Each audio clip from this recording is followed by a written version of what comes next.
Hoje nós estamos dando continuidade à Semana de Santidade, aos nossos estudos bíblicos, sistemático aqui na primeira epístola de Pedro.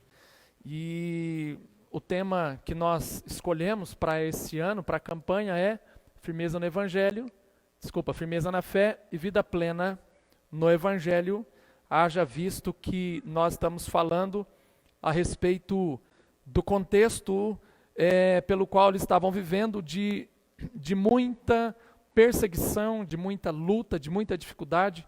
Então, nas entrelinhas, Pedro está dizendo a eles que eles precisam manter essa firmeza na fé para que eles tenham uma vida plena no Evangelho. Interessante que a palavra plenitude, como você percebe, tanto Paulo falando em Efésios, em Romanos, e o apóstolo Pedro aqui também declarando a plenitude dos tempos, etc. A plenitude está ligado a coisa ruim, sabia disso?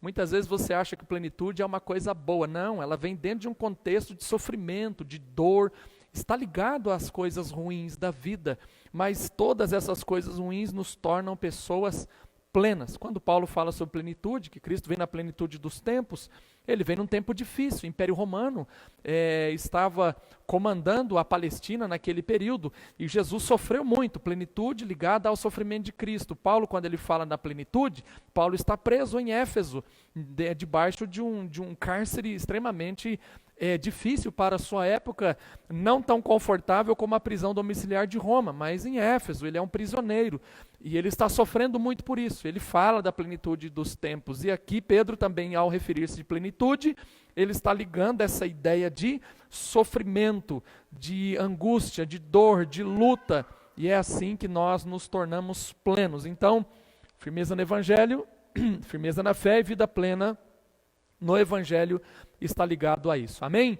Bom, sem mais delongas, eu acredito que você já deva aí ter convidado os seus amigos, os seus parentes, seus familiares, já aceitou o desafio do Convide 19, então Convide 19, vai convidando 19 aí mais, se você quiser, é só uma brincadeira, tá?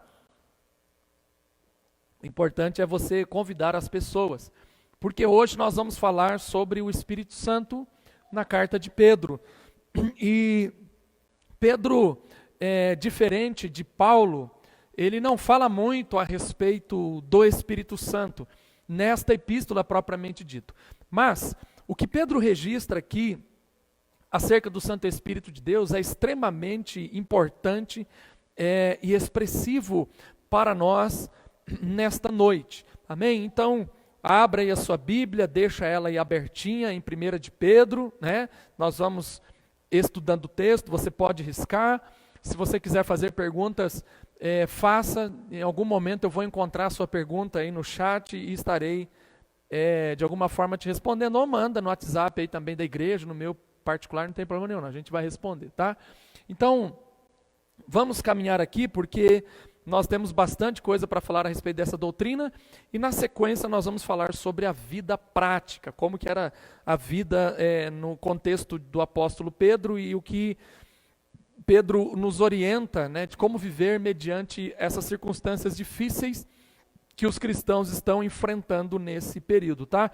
Então Pedro ele começa, na verdade, ligando a santificação do Espírito à presciência de Deus e à aspersão do sangue de Jesus, como nós já estudamos sobre isso, aqui no capítulo 2, no capítulo 1, aliás, versículo 2, que diz assim: eleitos segundo a presciência do Deus Pai, em santificação do Espírito Santo. Pedro já começa a falar aqui a respeito da importância do Espírito Santo no conjunto da Trindade, como eu disse na noite de ontem, ou anteontem, não me recordo agora, falando sobre a Trindade.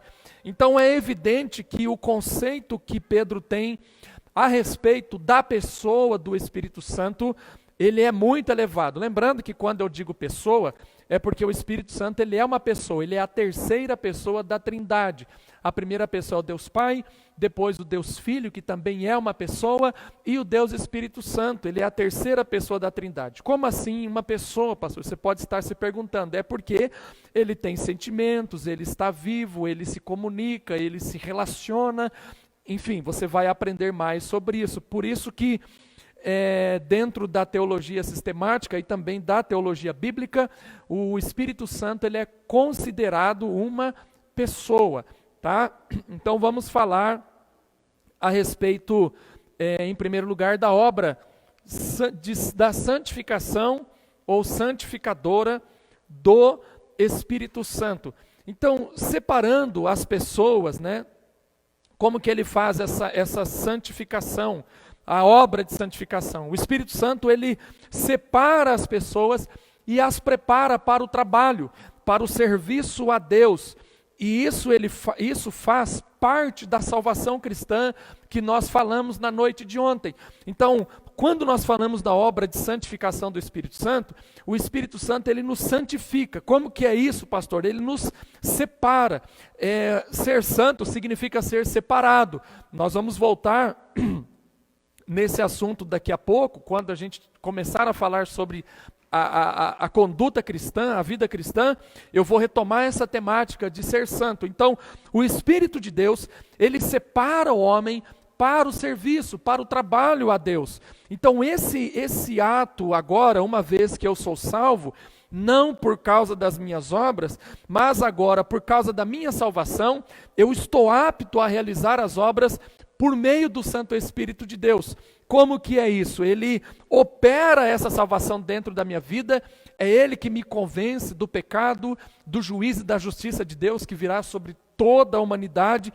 E aí então, por conta dessa separação, agora eu sou separado, eu entro num processo de santificação, que nós vamos ver daqui a pouco, e dentro desse processo de santificação, o Espírito Santo de Deus, à medida em que eu vou caminhando com Ele, Ele vai derramando sobre mim, ou sobre você, ou sobre a igreja viva do Senhor, uma coisa chamada dons espirituais. Eu não vou entrar nesse aspecto dos dons, porque não é esse o assunto nesse momento. Mas o Espírito Santo, ele vai derramando dons espirituais sobre as nossas vidas. Então a obra de santificação implica nisso. Há uma separação, você é separado por Deus, e a partir do momento que você é separado por Deus para realizar a obra, o Espírito então ele começa a derramar sobre nós dons espirituais. Por exemplo, no Antigo Testamento isso era muito comum. Na construção do tabernáculo, o Espírito Santo separou pessoas, algumas inaptas para aquela função, e ele derramou sobre elas aquele dom para que aquelas pessoas realizassem a construção do tabernáculo, né? O tecelão, o ourives, enfim, cada um dentro da sua chamada. O sacerdote, o sumo sacerdote, os levitas, o Espírito de Deus vinha sobre eles e derramava os dons espirituais, porque era ele que faz essa obra de santificação. E aquelas pessoas que iam recebendo esses dons espirituais, à medida em que eles iam trabalhando, eles iam se santificando mais. Isso é perceptível na vida dos crentes. Então, por exemplo, à medida em que você vai se envolvendo com as coisas de Deus, você vai se santificando mais. Por quê? Porque você tem menos tempo para as coisas seculares. O seu alvo, o seu objetivo, o seu foco está linkado nas coisas de Deus. Então, por exemplo, você é separado por Deus para ser um levita. Você vai ter que gastar muito tempo estudando.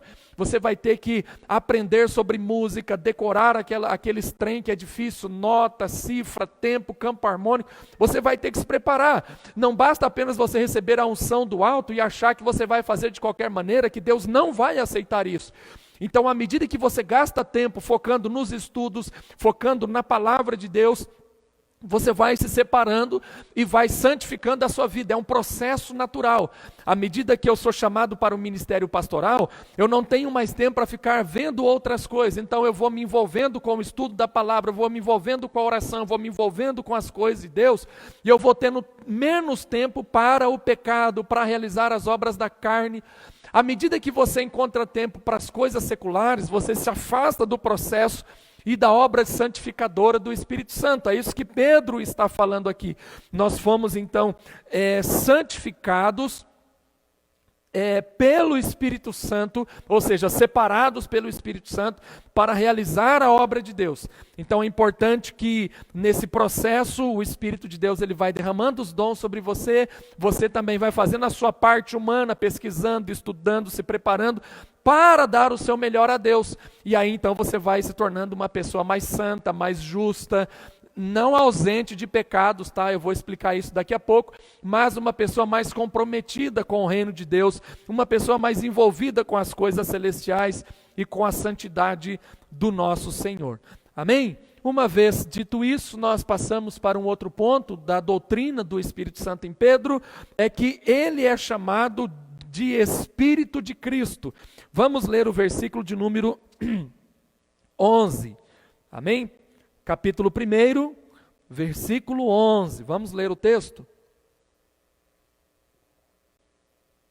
Investigando atentamente a ocasião, os quais as circunstâncias oportunas indicadas pelo Espírito de Cristo. Então vamos entender agora essa questão do Espírito de Cristo que o apóstolo Pedro vai expor aqui em sua carta. Pedro então refere-se ao Espírito Santo como o Espírito de Cristo. Por quê? Porque foi em Cristo quem o enviou. Evangelho de João, capítulo 16, versículo 17. Jesus vai dizer que ele enviaria o seu Espírito, ele enviaria o Espírito de Cristo, o Consolador, o Parácletos. Era ele que viria sobre nós na condição de trazer o consolo, na condição de trazer os sentimentos de Cristo para dentro do nosso coração, e ele quem vai realizar ou vai dar continuidade agora na obra que Cristo começou aqui na terra. Cristo sobe, ele é assunto aos céus, Atos Apóstolos capítulo 1, e a partir dali o Espírito Santo assume o ministério, Atos ainda capítulo 1, depois que eles estão reunidos lá no dia de Pentecoste, o Espírito vem sobre o povo, ele vem sobre a igreja e que estava ali reunidas em oração, os discípulos de Jesus, e o Espírito Santo passa agora a ocupar o lugar de Cristo, no sentido de dar continuidade na obra que Jesus começou aqui na terra. Então ele atua como alter ego de Cristo, ou seja, ele é o representante e glorificador de Jesus Cristo, o alter ego, é ele que eleva o ego de Jesus através da continuidade representativa da glória de Deus na vida da igreja. Então, esse é por isso que Pedro vai chamar aqui o Espírito Santo de Espírito de Cristo. Pedro também vai identificar o Espírito de Cristo com elevadíssimo Deus. Ele faz dar essa ideia do Deus Yahvé, porque ele era o Espírito, o mesmo Espírito que inspirou todos os profetas do Antigo Testamento, e após a ascensão de Jesus, ele também continua a inspirar os discípulos, os apóstolos, a comporem as cartas, ou seja, ele é a voz de Deus, a voz do grande eu sou, a voz do Adonai, é Yahvé falando através do Santo Espírito na composição ou na compilação do texto sagrado, tanto do Antigo Testamento, a Torá de Deus, como no Novo Testamento, a nova aliança feita através do sangue de Jesus Cristo, que é o Novo Testamento, os Evangelhos de Jesus. O Espírito Santo, ele trabalha dentro desta perspectiva, dentro desta ideologia. Então, assim, Pedro vai mostrar a unidade, quando ele fala a respeito do Espírito de Cristo, ele mostra a unidade entre ambos os pactos, tanto do Antigo Testamento quanto do Novo Testamento. Quer ver a prova disso? Versículo 10 do capítulo 1 diz assim: foi a respeito desta salvação que os profetas indagaram e inquiriram, os quais profetizaram acerca da graça a vós outros destinada. Então ele está fazendo uma ligação do Espírito de Cristo com a voz profética escrita do Antigo Testamento. Os profetas falavam a respeito disso aqui nessa exposição, fazendo essa ligação entre ambos os pactos, tornando então agora um só livro, tanto o Antigo quanto o Novo Testamento, o Antigo lançando luz e o Novo Testamento então sendo iluminado pelo Antigo Testamento a ponto deles tornarem apenas um. E quem faz isso é o Espírito Santo inspirando ambos, né? O mesmo Cristo, o mesmo Salvador apontado. Não há, como eu já disse a respeito da palavra, nenhum nível de contradição, porque é o Espírito de Cristo que está soprando, esse é o termo que utiliza-se nos testamentos, né? Soprando sobre eles, inspirando o coração desses homens, para que eles pudessem estar aí ensinando a palavra de Deus, tá? Então, o Espírito Santo, um outro ponto aqui, ele está ativo no trabalho e na proclamação do Evangelho de Jesus Cristo, pois o Evangelho foi pregado a esses leitores pelo Espírito Santo enviado do céu. Vamos ler o versículo 12, do capítulo 1 ainda, diz assim: a eles foi revelado que não para si mesmos, mas para vós outros, ministravam as coisas que agora foram anunciadas por aqueles que, pelo Espírito Santo, enviado do céu, vos pregavam o Evangelho, coisas estas que os anjos anelam e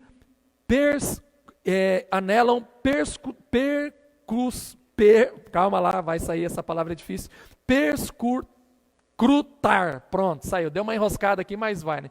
É só o Espírito Santo dar um tapa na costa do camarada que a coisa sai. Eu não sei porque que eles colocam essas palavras difíceis em português. Você vai ver que no grego é bem mais fácil esse negócio, né? Então, a pregação aqui do Evangelho, ela não é uma ação humana, ela não é uma conquista humana, mas se o Espírito Santo, ele não agir por meio da palavra, nós vamos pregar o Evangelho e não vai ter resultado algum. É basicamente aquilo que Paulo vai dizer, que nós ficamos apenas tagarelando, né? Tagarelar dá aquela ideia de um feirante, que ele fica ali na feira gritando, falando alto, e basicamente ninguém está prestando atenção, porque é tudo bobagem que ele está falando. Por exemplo, moça bonita não paga, aí ele vai dizer, mas também não leva. Olha que absurdo, que bobagem, né? Não faz sentido nenhum. O Evangelho sem essa atuação do Espírito Santo é uma tagarelice, não faz sentido, as pessoas não serão convencidas, porque ele que convence e converte o coração humano a essa obra salvífica de Deus, através da pessoa de Jesus Cristo. Então, nesse processo de evangelização, quem vai realizar a obra é o Espírito Santo de Deus. A evangelização, então, ela fica perceptível nesse verso de número 12, ela é tão importante, porque até mesmo os anjos, eles desejam realizar a obra de Deus. Pedro vai utilizar aqui uma palavra grega para descrever essa questão de perscrutar. Ele vai dizer assim, ó, epitimusin, que significa o desejo ardente, ou uma grande ansiedade de poder realizar algo para Deus. Então, ele está dizendo que os anjos, eles desejam ardentemente. Os anjos, eles estão possuídos de uma grande ansiedade, e a junção dessa palavra parakirsai, que é perscrutar, significa, e é interessante essa palavra parakirsai, é como se fosse um parapeito. A ideia é essa, de alguém que se coloca no alto de uma sacada, e aí então ela encurva-se para observar o desenrolar das coisas dos fatos que estão acontecendo lá embaixo. Então, quando Pedro utiliza esse verbo parakirsai, ele está dizendo que é como se os anjos estivessem em um parapeito de um alto, né, de uma sacada, observando a obra que nós estamos fazendo, porque eles entendem a emergência, eles estão de uma sacada, de um alto, é lógico que eles estão lá no céu, contemplando, observando, olhando atentamente o desenrolar dos acontecimentos. É por isso que eles desejam ardentemente, é por isso que eles querem fazer a obra, porque muitas vezes a igreja, ela cruza os braços, a igreja não entendeu ainda a emergência da obra missionária, a emergência ou a urgência do anúncio do evangelho, porque o povo está sofrendo, o povo está morrendo. Nero já se levantou como uma besta fera, Nero, ele já matou o apóstolo Paulo, Nero já tacou fogo em Roma, capturou cristãos e está fazendo com que aqueles cristãos sejam mortos, e esse terrorismo nerodiano está se espalhando por todo o Império Romano. Então Pedro está dizendo e mostrando para eles a emergência ou a urgência que os anjos estão vendo, e por um lado, eles não estão se preocupando em anunciar o evangelho para que as pessoas também sejam salvas. Então o Espírito Santo de Deus, é Ele que nos envia, Ele foi enviado dos céus para nos auxiliar nesse projeto missiológico da igreja, que até mesmo os anjos, eles se prostram eles se curvam, aliás, em uma grande sacada lá no céu, e ficam observando o desenrolar. Não é tempo de cruzarmos os braços, não é tempo de ficarmos parados. Hoje não há mais desculpa, né? Você pode enviar aí o link para uma pessoa que está necessitado de ouvir a respeito do evangelho, que está necessitada de ouvir uma palavra de consolo, de esperança, de restauração, mesmo em meio ao sofrimento, não diminuindo a sua dor, mas dizendo a ela que há esperança para o ferido, há esperança para o pecador, e Deus conta conosco. Não temos mais desculpa, porque o Espírito Santo de Deus, Ele está no meio de nós, na verdade Ele está dentro de nós. Nós já vamos avaliar essa expressão, e a partir daí, Deus então, Ele nos ajuda a uma grande ansiedade no céu, para ver o desenrolar da obra de Deus aqui na terra. E Deus conta comigo, Deus conta com você, Deus conta com a sua igreja, não apenas aqui no Rio Pequeno, na cidade de São Paulo, mas espalhada pelos 4 cantos da terra, passando por esse sofrimento pandêmico, mas mesmo assim, nós estamos focados, objetivando alcançar as almas perdidas, desesperadas, que necessitam de uma palavra. Logo, meu amado irmão, uma vez que é Ele que convence o homem, você deve sempre orar para que a mensagem ela seja transformada pelo poder do Espírito Santo de Deus, para que não seja apenas uma tagarelice da nossa parte, mas que a mensagem ela entre no coração do ser humano e ela possa trazer uma novidade de vida, ela possa transformar esta pessoa, e o Espírito de Deus, Ele conta conosco. Não é a função dos anjos, a função é nossa, a responsabilidade é nossa, a responsabilidade é da igreja. A função dos anjos é nos abençoar, é trazer sobre nós o livramento, é trazer sobre nós uma graça nova, é trazer sobre nós uma restauração nova, é trazer sobre nós uma resposta de uma oração que fora feita debaixo de muito sofrimento, e a partir daí a nossa missão é espalhar as boas novas de Jesus Cristo. Então vamos nessa dinâmica, nessa jornada, nessa pegada abençoada que é de anunciar o evangelho do Senhor, e esta obra missionária ela é feita com o auxílio, com a ajuda do Santo Espírito de Deus. Amém, meu irmão? Então, a evangelização, ela é importante, porque até mesmo os anjos desejam realizá-la. Vamos continuar aqui, só falando sobre o Espírito Santo. Vou colocar aí os slides, caso você queira copiar, você fique bastante à vontade aí para copiar. Um outro detalhe que Pedro vai colocar aqui a respeito do Espírito Santo é que a vida do cristão está sob a influência do Espírito Santo. Vamos ler o capítulo 4, abre aí, de 1 de Pedro, versículo de número 14. Abram aí, por favor. 1 de Pedro 4, 14. Diz assim: se pelo nome de Cristo sois injuriados, repousa o Espírito da glória de Deus. Sobre vós repousa o Espírito da glória de Deus. Essa expressão é muito forte.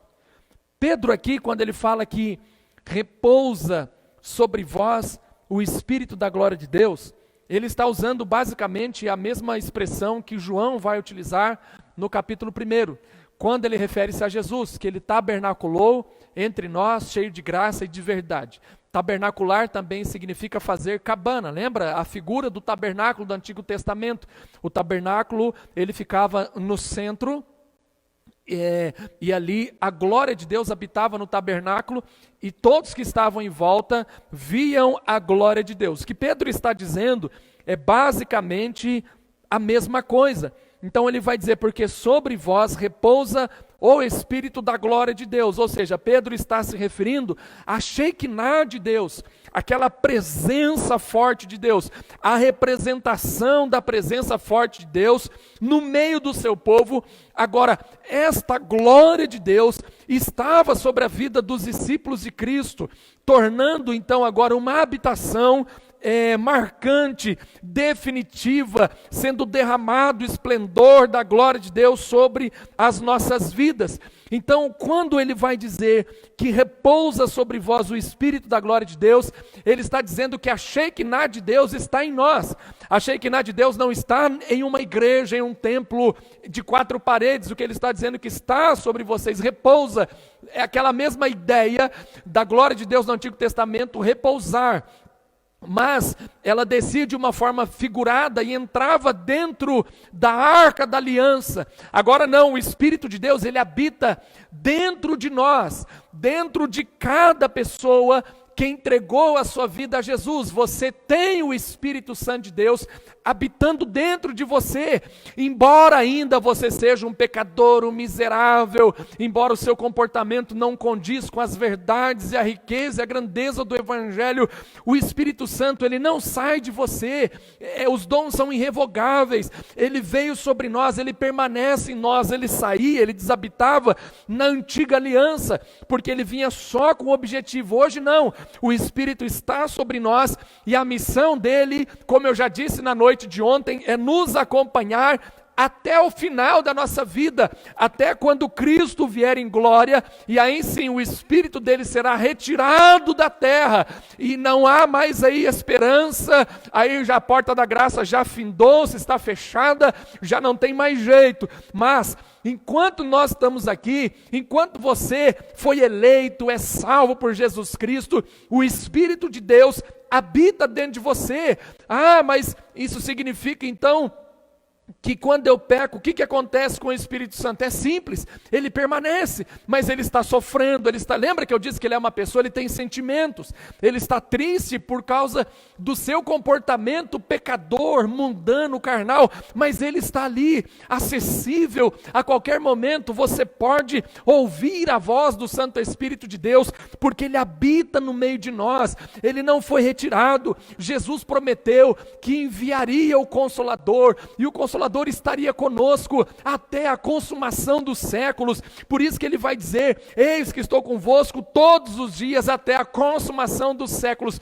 Quando chegar a consumação dos séculos, aí sim a Shekinah vai embora, a glória de Deus ela vai embora, e aí já não há mais esperança. Mas enquanto você está unido com Cristo por meio da aliança de sangue, por meio da morte vicária de Jesus, ele prometeu que o Espírito Santo de Deus habitaria dentro do seu coração. Quer você acredite nessa visão ou não, esta é a palavra que o apóstolo Pedro está falando para o nosso coração. É a palavra verdadeira, pura e simples para a sua e para a minha vida, que traz consolo, que traz tranquilidade. Então o fato de Deus habitar no meio dos crentes, isso significa que a natureza de Jesus, ela vem sendo ministrada sobre as nossas vidas. Essa natureza, essa união mística com Deus, ela é gloriosa, ela é eterna, e ela foi outorgada a nós, ela foi liberada sobre as nossas vidas.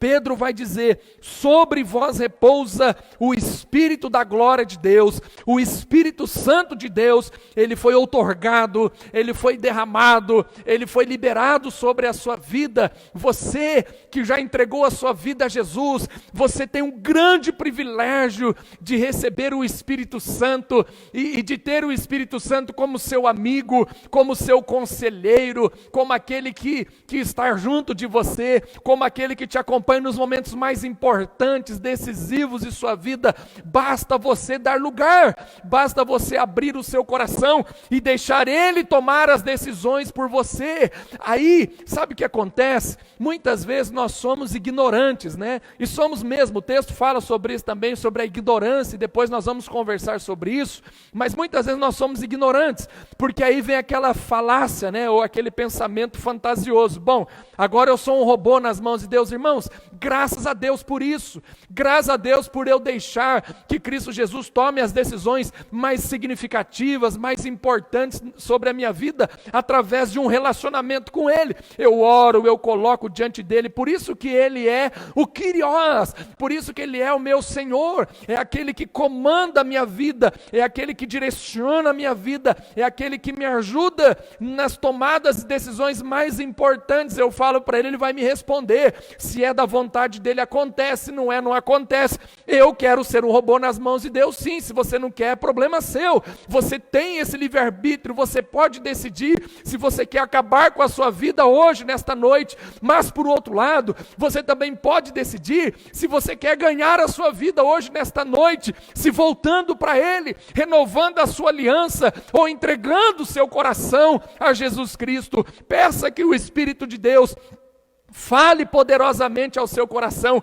que com certeza você terá a certeza, a convicção da eterna glória, da graça, da Shekinah de Deus vindo sobre as nossas vidas. Nós somos crentes pentecostais, nós acreditamos nos dons espirituais, todavia nós somos de uma linha tradicional do Pentecoste. A Shekinah de Deus não é um barulho, uma bagunça, não. A Shekinah de Deus é a presença de Deus habitando dentro do meu coração, me fazendo um cristão, me fazendo uma pessoa melhor, uma pessoa mais coerente, uma pessoa mais santa, uma pessoa mais reta, mais justa nas minhas tomadas de decisões, porque eu estou vivendo debaixo dessa glória fantástica de Deus. A Shekinah de Deus repousa sobre a minha e sobre a sua vida nesta noite. Basta você querer, basta você querer. Então, partir daqui para a conclusão desse assunto sobre o Espírito Santo de Deus, e nós vamos já entrar na vida cristã nesta noite, e vamos terminar ela amanhã, se Deus assim nos permitir. Os leitores estavam sendo maltratados, estavam sendo insultados por causa de sua ligação com Cristo Jesus, por causa de sua eleição, mas eles não se deixavam abalar por isso. Sabe por quê? Porque ninguém mais ou ninguém menos do que o Espírito Santo de Deus, da glória de Deus, o próprio Deus estavam com eles. Então, se Deus está com você, por mais que você esteja sofrendo em sua vida, por mais que você esteja sendo atacado, por mais que você esteja passando dificuldades, você tem paz no seu coração. A paz de Cristo que excede todo entendimento, essa paz que o mundo não conhece, essa paz que somente o Senhor, Ele pode nos dar, ela está sobre as nossas vidas. É por isso que lá no capítulo 5, versículo 18, Pedro ele conclui, basicamente, mostrando para eles a respeito dessa paz. Então ele vai dizer assim, no meio do sofrimento, vocês têm o Espírito Santo, então, olha, antes crescei, verso 18, capítulo 5, antes crescei na graça, no conhecimento do nosso Senhor e Salvador Jesus Cristo.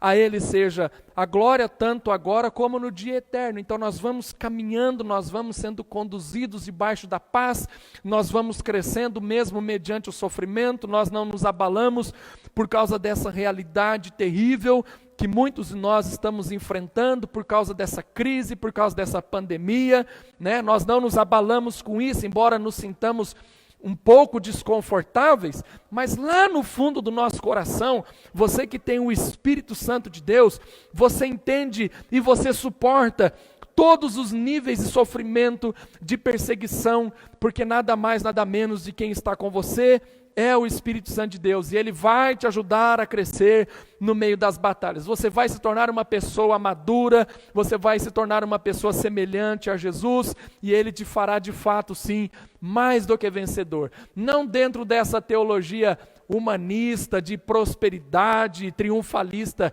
mais do que vencedor, no sentido de nos encontrarmos com Cristo, em uma glorificação eterna, em uma salvação eterna, mesmo enfrentando todos os sofrimentos que estão aí batendo a nossa porta.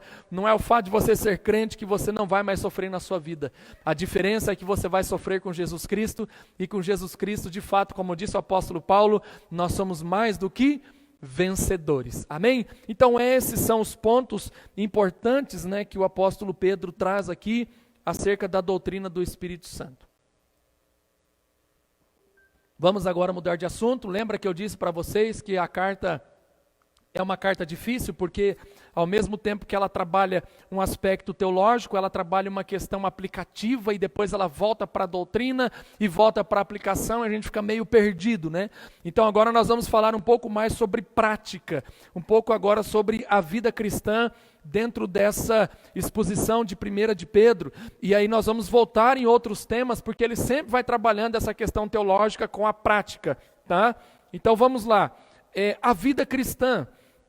A partir de agora, nós vamos avaliar, uma vez que nós sabemos tudo a respeito do sofrimento, da doutrina de Deus, da doutrina de Cristo, do Espírito Santo, o que nós fazemos com todas essas informações que Pedro está mostrando dentro desse pano de fundo de sua carta a respeito da teologia de Deus. A partir de agora, então, a primeira coisa que Pedro vai fazer, e eu quero ler esse texto com vocês, capítulo 1, versículo de número, me perdi, estou em 2 Pedro, vamos lá, 1 de Pedro, capítulo 1, versículo 16, abre aí a sua Bíblia. A primeira coisa que ele faz na vida cristã, percebe que até aqui, capítulo 1, versículo 2, até o versículo 12, versículo 13, versículo 12, ele vai mostrando apenas as questões teológicas, e daqui você vai indo viajando na carta. Lembra? Nós somos capítulo 2, nós somos capítulo 4, fomos capítulo 5, e vai voltando, vai e volta. Ele vai fazendo essa miscelânea, essa mescla dentro do texto. Agora, no capítulo 1, a partir do verso 13, ele começa a mostrar a vida prática. E dentro dessa vida prática, ele vai trabalhando outros pontos teológicos. Mas a primeira coisa que ele vai falar sobre a vida prática é a respeito de santidade. E aí então, ele convoca, e aqui, eu não sei se eu vou conseguir apresentar para vocês amanhã, uma série de imperativos, são vários imperativos na língua grega, tudo na voz ativa, um imperativo, aorista imperativo ativo, é uma forma, ou seja, para ser mais simples, é a ideia de que você não tem escolha. Um imperativo, o verbo no imperativo é uma ordem, entende? Ele está te dando uma ordem, você tem que fazer assim, e é assim que ele vai pontuando os verbos. Então o verbo ser, ele coloca sede santos, é uma ordem, é um imperativo, tá? Então antes de mais nada, ele convoca o povo a viver essa vida de santidade, e ele vai dizer: sede santos, porque eu sou o santo. Ele faz uma comparação. É claro que ele está falando aqui de Deus, tá? Deus é santo. Ele está se referindo a Levítico capítulo 11, aonde Moisés, ao compor o Pentateuco, ele trabalha as questões de santidade de Deus. Então, sempre a referência de Deus, de santidade, é ser santo. Agora, deixa eu tirar um peso de suas costas e do seu coração. Ser santo não significa que você, ou não implica em que você seja uma pessoa perfeita. Perfeito é apenas um, somente Jesus, sem mancha, sem mácula, como nós falamos ontem, ele que podia derramar o seu precioso sangue. Então a perfeição se encontra apenas em Cristo. Nós somos pecadores, nós continuamos sendo falhos, mas ele dá uma ordem: ser santo, porque ele é santo. Nós temos uma referência, nós temos um olhar voltado para alguém, e esse olhar voltado para alguém é para o nosso Deus, para o eterno Deus. Então a palavra vai dizer que nós devemos ser santos, mas não significa que você será perfeito em tudo, porque na verdade nós não somos perfeitos em absolutamente nada. A melhor obra que nós podemos fazer é comparado com um trapo de imundícia, não serve para muita coisa, porque não pode ser comparado santidade à glória humana, à glória terrena. Então ser santo implica em que nós somos separados por Deus, para vivermos para Deus. Então eu sou santo porque eu fui separado. Hagios em grego é algo que foi separado com um propósito. Qual que é o propósito dessa separação? Viver para Deus. Tentar de todas as maneiras, ainda que errando, nos tornarmos perfeitos. Embora nós nunca vamos alcançar essa perfeição, mas você está focado em um alvo. Eu preciso melhorar, eu preciso mudar os meus comportamentos, eu preciso mudar os meus relacionamentos, eu preciso mudar algumas características minhas que são contrárias à vontade de Deus para a minha vida. Isso chama-se santificação, a mortificação da minha carne.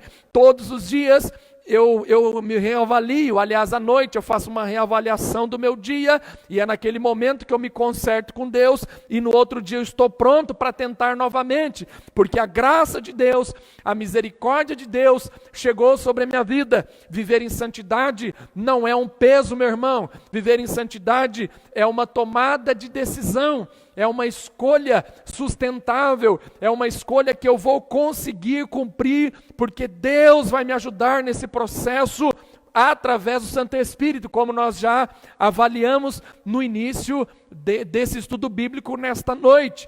Então, de qualquer maneira, Deus, quando eu erro, Ele me corrige porque Ele me ama, e Ele não vai deixar que eu pereça, para que eu volte a ter uma vida de santidade. Então eu cometo um pecado, uma transgressão, uma falha, alguma coisa reprovável aos olhos de Deus, o Espírito de Deus me corrige e me traz de volta para o projeto de Deus, e eu volto então a ter uma vida de santidade, separada, e eu vou lutando contra aquela situação, contra aquele pecado. Então, os cristãos, eles tinham muitas coisas pela frente, né? Eu vou colocar aqui os slides, caso você queira acompanhar. Os cristãos, eles tinham muitas coisas para aprender e crescer pela frente, mas, como uma criança, eles estavam ainda crescendo na salvação. Vamos ler o capítulo 2, né? Versículo de número 2. Capítulo 2, 1 de Pedro, versículo 2. Nós estamos falando sobre prática agora. E aí diz assim: desejai ardentemente, como crianças recém-nascidas, o genuíno leite espiritual, para que por ele vos seja todo crescimento para a salvação. Então Pedro vai mostrar aqui que nós temos muito que aprender, e assim como uma criança recém-nascida, ela precisa de um leite, ele faz essa comparação. Você já imaginou uma criança recém-nascida, ela toma um pouquinho de leite agora, e ela vai ficar 5, 6 dias sem tomar leite? Não faz sentido nenhum.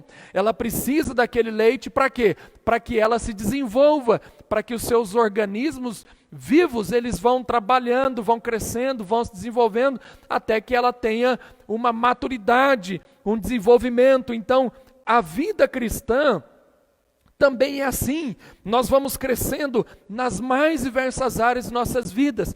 Por isso que é importante que você busque esse crescimento, e ele está dizendo isso para eles: vocês precisam buscar esse crescimento, vocês precisam crescer na vida espiritual, e esse crescimento vem através da palavra, desenvolvimento da salvação, como eu disse ontem, e toda a carta evidencia a salvação que o crente já possui em sua vida.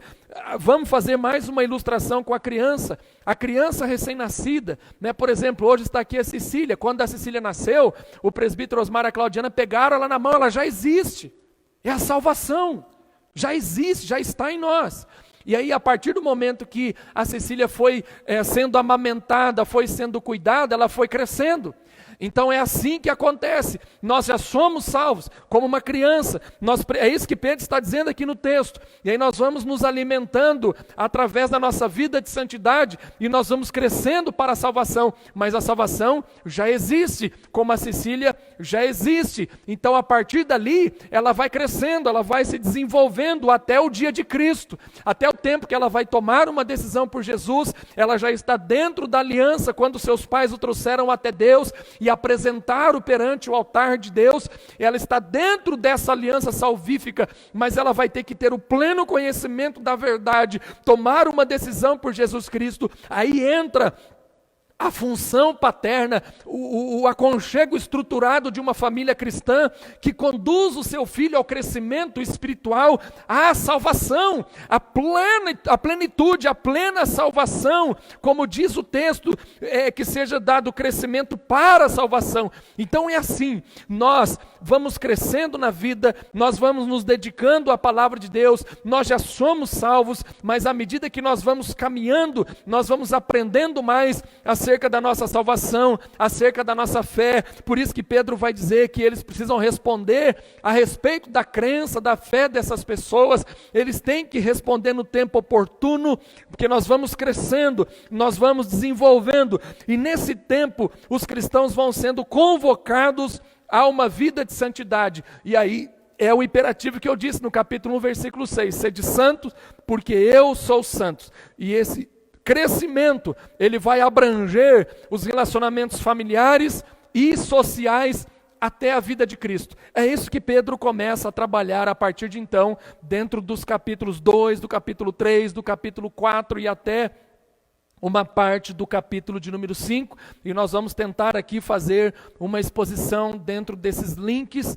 como que deve ser a nossa vida cristã, então, a partir da epístola de Pedro. Tá certo? Então Pedro traz instruções, Pedro traz conselhos práticos para uma vida recheada de sofrimentos, né? E perseguições como peregrinos e estrangeiros. Como eu disse em uma de nossas aulas, nós iríamos falar um pouco a respeito desse tema que Pedro vai trazer aqui sobre peregrinos, tá? E estrangeiros.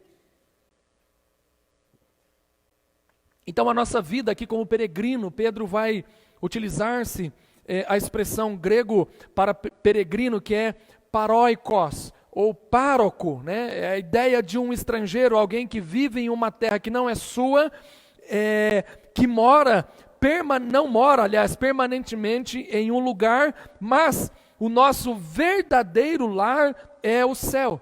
Então, antigamente, aquela ideia de pároco é mais ou menos assim, dentro do princípio católico romano, havia o pároco, que era um padre, ele permanecia ali naquela cidade, e ele saía daquela paróquia, aí vem a expressão de paróquia, e esse pároco ia para um outro lugar, e ele ficava ali durante um período, ele saía dali, ia para uma outra paróquia ali, o pároco ficava por um tempo, ele é um peregrino, ele perambula, ele não para em um lugar, vem dessa ideia de Pedro, vem dessa expressão que Pedro coloca aqui, porque o crente, ele é retratado, ou ele é administrado como alguém que vive distante do seu lar, porque o nosso verdadeiro lar é o céu, o nosso verdadeiro lar não é aqui. Então, na qualidade de peregrino ou de estrangeiro, nós não, os crentes dessa época, e isso é para nós também, porque é uma carta universal, como eu já disse para vocês, em nossa primeira noite de encontro, nós não podemos ficar envolvidos,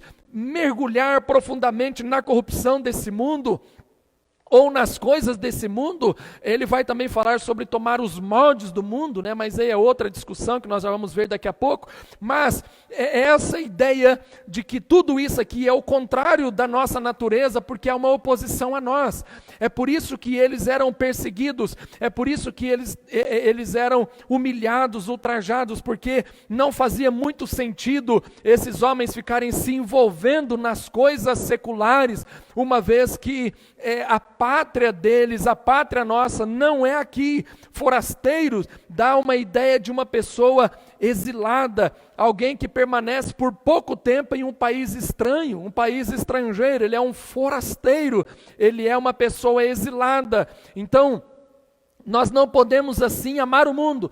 E é aí que Jesus vai dizer, olha, não ameis o mundo nem as coisas que há no mundo. Pedro está se referindo a esse tipo de amor, a esse tipo de apego, a esse tipo de paixão, a ponto de gerar no coração da humanidade uma ansiedade que desequilibra totalmente a estrutura social do ser humano, porque o mundo nunca vai satisfazer as nossas necessidades. Sabe por quê? Porque as nossas necessidades, como nós somos seres espirituais, elas serão plenas apenas em Cristo Jesus.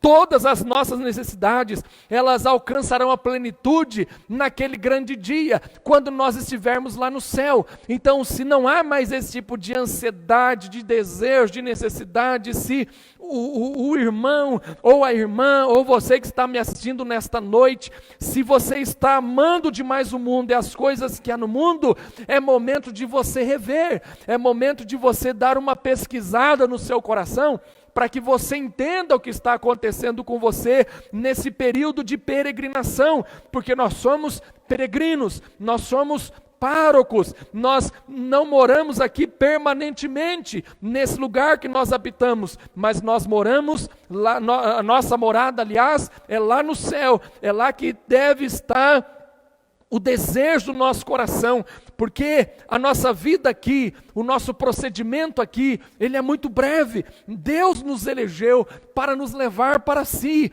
para nos levar para o céu. Então, por causa da nossa eleição em Cristo Jesus, nós fomos chamados por meio da sua graça e estamos aguardando a sua glória vindoura. Logo, nós andamos aqui com os pés no chão, como pessoas íntegras, responsabilidade, portadoras de CPF, mas os nossos olhos e o nosso coração deve estar no céu.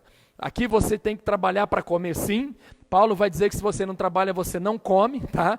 Aqui não estou dizendo que você tem que ser um crente vagabundo, não. Você tem responsabilidades. E daqui a pouco nós vamos ver essas responsabilidades até mesmo com relações de governo, com a nossa vida civil. Então nós temos responsabilidades, nós temos compromissos, nós temos contas a pagar, nós temos família para cuidar, nós temos uma série de situações que a estrutura humana, que a globalização, que a sociedade coloca em nós. Nós temos os pés no chão, é isso que Pedro está dizendo aqui, mas nós somos peregrinos. A qualquer momento nós vamos embora daqui. Por isso que ele vai dizer, não acumuleis tesouro na terra, mas nós devemos acumular lá no céu, porque lá a traça não corrói, o ladrão não rouba, lá está seguro.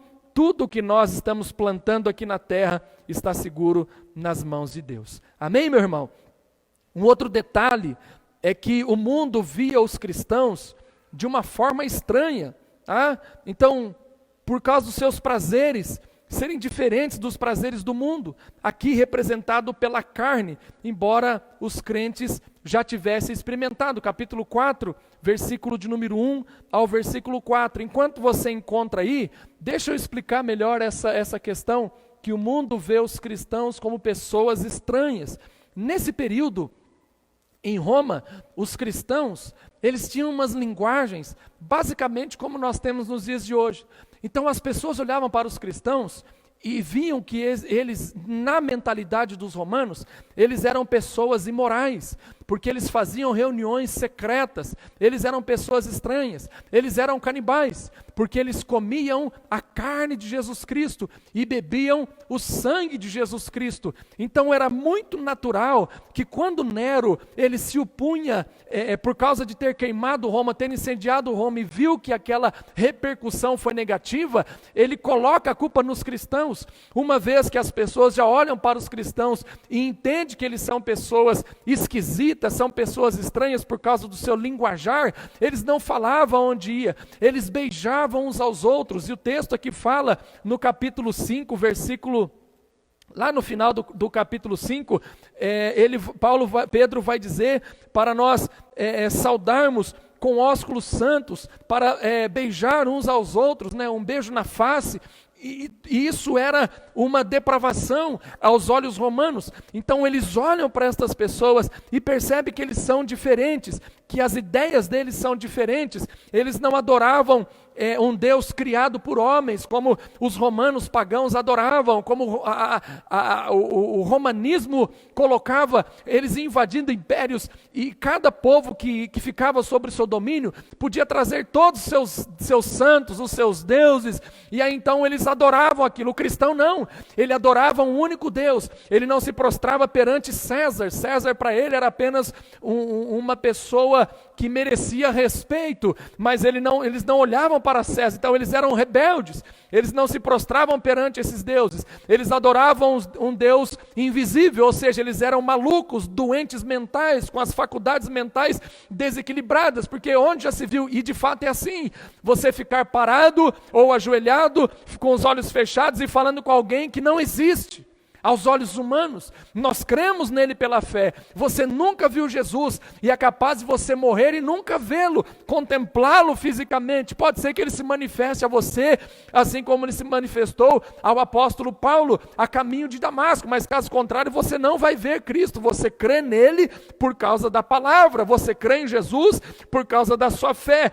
Então, na mente deles, os cristãos eram pessoas estranhas, pessoas que não dava para confiar, porque eles viviam no mundo secreto, se reuniam em buracos, se reuniam em casas, uma multidão de pessoas, brigavam por causa de doutrinas e etc, e etc. Vendiam tudo que tinha, dava para o outro. Isso era um absurdo no mundo capitalista romano da época e até nos dias de hoje. Se Deus tocar no seu coração, por exemplo, para você vender um carro e dar na igreja de oferta, as pessoas podem olhar para você, quem não entende, e dizer que você é um maluco, ou que você está dando para o pastor, como se eu fosse ficar com o seu carro. Se eu pegar seu carro, no dia seguinte já está na OLX ou no Mercado Livre. Quem me conhece sabe que eu vou fazer isso, eu vou vender, eu não estou nem aí, porque não é para mim. Então essa ideia era inadmissível, essa ideia não contemplava a mente capitalista daquele período, porque são coisas relacionadas pela fé, e a fé ela é inexplicável para o mundo que não tem a compreensão,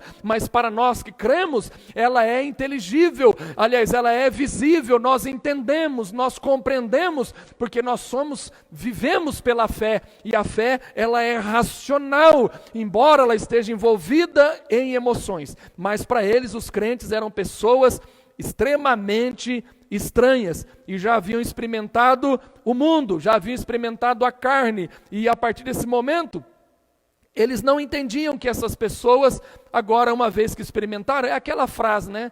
O camarada ele faz a coisa errada a vida inteira, aí ele se entrega a Jesus, quando a pessoa ele fala assim, agora está aí dando uma de santinho, né? Mas antes bebia cachaça aqui comigo, antes usava droga, antes se prostituía, e etc, etc. É o que está acontecendo aqui. Eles não entendem a graça transformadora de Jesus Cristo, eles não entendem que nós somos novas criaturas. E aí então, por causa disso, Pedro ele vai escrever, porque havia uma pressão social, quando ele escreve essa carta, para que aquelas pessoas, por causa do sofrimento, voltasse à prática das velhas obras. E olha que coisa forte, muitas pessoas, quando entram num período de sofrimento, muitos deles, eles se voltam para as velhas práticas, eles se voltam para o paganismo, eles se voltam para a idolatria. Olha que coisa interessante, capítulo 4, a partir do verso 1, diz assim, ora, tendo Cristo sofrido na carne, amai-vos também vós do mesmo pensamento, pois aquele que sofreu na carne deixou o pecado, para que no tempo em que vos resta na carne, já não vivais de acordo com as paixões dos homens, mas segundo a vontade de Deus, porque basta o tempo decorrido para terdes executado a vontade dos gentios, tendo andado, olha, presta atenção, tendo andado em dissoluções, concupiscências, borracheiras, orgias, bebidices e detestáveis idolatrias, em detestáveis idolatrias. Por isso, difamando-vos, estranham que não concorrais com eles ao mesmo excesso de devassidão. Percebe? O texto fala que eles estavam estranhando, porque a partir de agora, o comportamento deles mudou. Então aqui eu já quero deixar um conselho para você que está me assistindo nesta noite. Não vai dar tempo, eu vou encerrar daqui a pouco, mas eu vou entrar em alguns detalhes.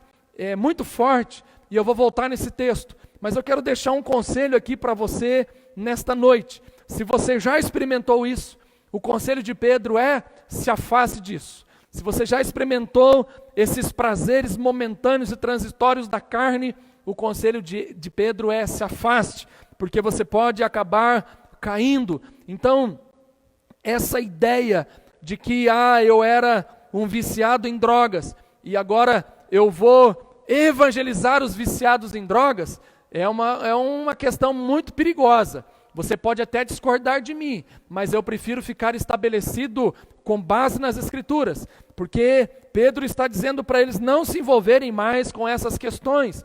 Há outras formas de evangelização.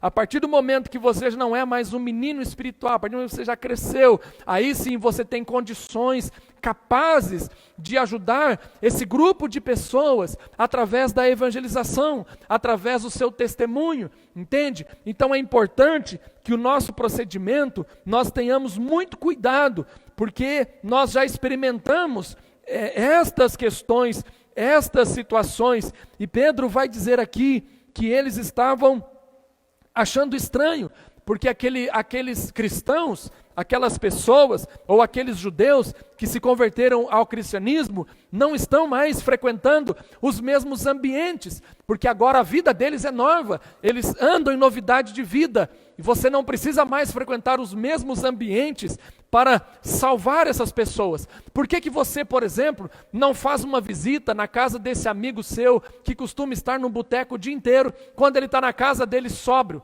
bacana? Vai lá, pega seu carro, vai lá, conversa com ele, faz uma ligação, né? Por que você não vai visitar aquele amigo seu que gosta da noitada, né? Que gosta da balada, quando ele está na casa? Você não precisa ir na balada para evangelizar ninguém. Não faz sentido nenhum. Não é lógico esta visão. Essa não é uma visão coerente com as Sagradas Escrituras. Embora algumas pessoas utilizem desses recursos, eu até entendo, eu até compreendo, mas não é de todo aceitável perante os olhos de Deus. É um perigo, é um risco que muitos de nós não vê, eu na minha visão, não vejo muito sentido nesse tipo de comportamento, porque a pessoa ela tem um endereço, ela tem um CEP, e nesse momento ninguém quer ir na casa dele. Engraçado, né? Vamos evangelizar no carnaval, e aí vai todo mundo lá para o sambódromo, e evangeliza, e dança, e etc. Só que aquele seu amigo que estava pulando o carnaval, ele tem casa, ele estuda. Por que você não vai evangelizar na escola? Por que você não vai na casa dele? E aí, cara, eu preciso conversar com você, vamos tomar um café. Você não precisa ser um quadrado, um tolo, de ficar apenas falando de Bíblia. Seja você mesmo, mas mostre através da sua atitude que Jesus está no seu coração e que você não precisa mais daquilo para encontrar a verdadeira felicidade que nós só vamos encontrar em Jesus Cristo. Somente Jesus pode satisfazer o coração do homem caído e pecador. Então, meu irmão, Pedro está dizendo que eles têm uma grande jornada pela frente, que a caminhada será longa, debaixo do sofrimento, que as pessoas vão estranhar, porque eles não frequentam mais os mesmos ambientes, mas é exatamente assim que deve ser o nosso comportamento, ainda que as pessoas nos estranhem, ainda que as pessoas tirem sarros de nós. Eu me lembro de uma experiência, quando eu entreguei minha vida a Jesus, eu morava em Curitiba, e eu tinha muitos amigos do mundo, né? Bastante mesmo, era uma galera bacana. Amigos entre aspas, né? Porque nenhum mais conviveu comigo. Então não eram meus amigos, né? Eram alguma situação, menos uma amizade verdadeira, honesta, sincera. Amizade verdadeira, deixa eu te explicar uma coisa, é aquela que aceita você do jeito que você é. Entende? Esse é um amigo de verdade. Que quando você precisa, o cara está ali. Que não precisa estar o tempo todo dentro da sua casa. Esses são os amigos de verdade, que não te deixam cair e morrer sozinho, que te repreendem muitas vezes. Se você não quer ser repreendido, viva sozinho, não tem amigos, né? Que criticam muitas vezes. Isso é bênção, tá? Não vai se frustrar porque falaram de mim. Cria vergonha e cresce. A grande questão é que aí eu cheguei, né? Vim de Curitiba para Itapetininga. Eu só vou dar esse testemunho e vou parar por aqui, porque eu quero conversar mais com vocês amanhã. Pontos mais importantes que eu não vou conseguir falar em poucos minutos. E aí eu cheguei no terminal rodoviário, eu não tinha carro naquela época, né? Acho que foi em 97, se não me engano, 98, por ali. E esses supostos amigos foram me aguardar na rodoviária. Os caras tinham carro e tal, alguns de moto. E os caras chegaram com Bíblia debaixo do braço para zombar mesmo, né? Com terno. Uns cachaceiros sem vergonha, né? Com terno, com Bíblia e tal. Um deles ainda é meu amigo, tá? Mas eu sei que não está me assistindo. E aí esses infelizes começaram a zombar de mim. Falaram, agora você é pastor, não sei o quê. E eu não era pastor nada, tinha me convertido, tinha me batizado. E aí eles me pegaram e queriam me levar para um bar que nós frequentávamos na Avenida Virgílio de Resende, em Itapetininga. E, aliás, uma lanchonete chamada Sacizinho. Eu me lembro direitinho da situação. Falou, cara, vamos lá para o Saci e tal, seu retorno para cá, vamos ir lá, aí você toma coca e não sei o quê. Eu falei, eu não vou, cara. Eu estou cansado da viagem, eu preciso ver meus pais, eu ainda não havia entrado dentro da minha casa como um cristão, eu preciso ver meus pais, eu preciso ver os meus irmãos, eu preciso estar com a minha família, eu não faço mais esse tipo de situação. Não, vamos. E eles me levaram até o comércio, e aí eu desci ali, não entrei, e falei, olha, muito obrigado pela carona, estava perto da minha casa, né? Eu falei, muito obrigado pela carona, mas eu vou embora a pé, eu não posso ficar aqui, como eu já disse para vocês, eu estou cansado. Se vocês quiserem, vão lá em casa amanhã, a gente conversa, a gente toma um suco, toma um refrigerante e tal. Até hoje eu estou aguardando essa equipe, apenas um ainda é meu amigo, tá? O nome dele é Donizete, o apelido dele é Pizza, olha o apelido do cara, né? Só tinha amigo bom, né? Ah não, e tem o Paulinho também, o abençoado. São 2, né? Apenas 2 que restaram no meio de muitas pessoas que me respeitam, que me honram como um pastor, na qualidade de pastor, né? Que respeitam a minha família, né? São amigos dos meus pais, dos meus irmãos, mas eu não me envolvi mais com esse tipo de situação, porque agora eu sou uma nova criatura, não faz mais sentido, eu sei onde cada um deles mora, eu posso ir na casa de cada um deles, como eu fiz. Eu fui na casa de cada um deles, os evangelizei, conversei com eles, falei a respeito de Jesus. Nenhum entregou a sua vida a Cristo, todos continuaram na sua mesma vida, mas eu estive visitando essas pessoas em sua casa. Não precisei frequentar o Sacizinho, não precisei frequentar mais as noites, não precisei mais me envolver com absolutamente nada disso, porque agora Cristo habita em mim. Eu estou vivendo debaixo da Shekinah de Deus, a glória de Deus está sobre a minha vida. E olha como Deus é bom. Deus me deu uma grande família, eu continuo saindo à noite, é lógico agora por causa dessa questão do distanciamento social, a gente não sai, mas eu saio à noite com os meus irmãos, eu saio à noite com as minhas ovelhas, a gente bebe refrigerante, a gente come, enche a barriga, come igual um porco, eu vou visitar as pessoas, a gente se alimenta, a gente viaja junto, olha quanta coisa nova, percebe? Nós não precisamos mais desse ambiente, Deus tem coisas novas para nós. A partir do momento que você se envolve com Jesus, você tem que viver uma vida para Cristo, Deus vai te dando coisas novas, pessoas que vão agregar valores em sua vida, conselhos abençoados e eternos, pessoas que vão te ajudar quando você estiver passando necessidade, uma grande família. Eu não tenho mais agora apenas aquele grupo de amigos, mas Deus me deu amigos mais chegados do que irmãos. Deus me deu uma grande família aqui na igreja, e por onde nós passamos, estabelecemos amizade, sabe? Deus vai fazendo coisas novas, porque eu tomei uma decisão, e ela foi radical. Eu não vou mais me envolver com os prazeres mundanos, com as coisas da carne, mas eu vou me envolver com as coisas de Deus, e eu creio que Deus tem algo melhor para a minha vida. Deus tem o melhor para você. Deus tem o melhor para você. Portanto, meu irmão, não se desespere, não se assuste se as pessoas estranharem o seu comportamento. O seu comportamento tem que ser diferente, sim. E amanhã eu vou continuar puxando a sua orelha, tá? O nosso comportamento tem que ser diferente, sim, porque é isso que Deus espera de você, como uma pessoa nascida de novo. Não procure mais ambientes que não são de Deus para o seu coração. Se envolva com as coisas de Deus. Você é um peregrino, que Deus vai te abençoar. Eu quero orar por você. Pai, nesta noite, ainda diante da Tua presença, te agradecemos pela oportunidade de ouvirmos a Tua palavra.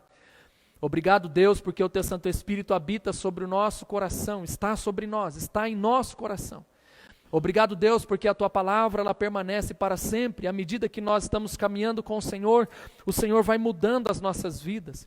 Nós não precisamos mais viver em ambientes escuros, vivermos nas trevas, porque o Senhor nos separou e nos chamou das trevas para a Sua maravilhosa luz, e hoje nós vivemos debaixo dessa luz. nós temos coisas muito mais importantes para fazer, que é anunciar a obra do Senhor através do nosso procedimento, através do nosso testemunho, através da nossa fala, mas acima de tudo, nós temos um compromisso com o Senhor. Ajuda-nos, ó Pai, a vivermos, assim como o Senhor estava instruindo a igreja de Pedro, continue nos instruindo, Pai, através da vida do apóstolo Pedro nesses dias, para que nós possamos viver uma vida santa, uma vida correta, uma vida justa diante do Senhor. Essa oração que eu faço, que o Teu Santo Espírito, ó Deus, abençoe cada lar que está nos assistindo nesta noite, em nome de Cristo Jesus, amém e amém.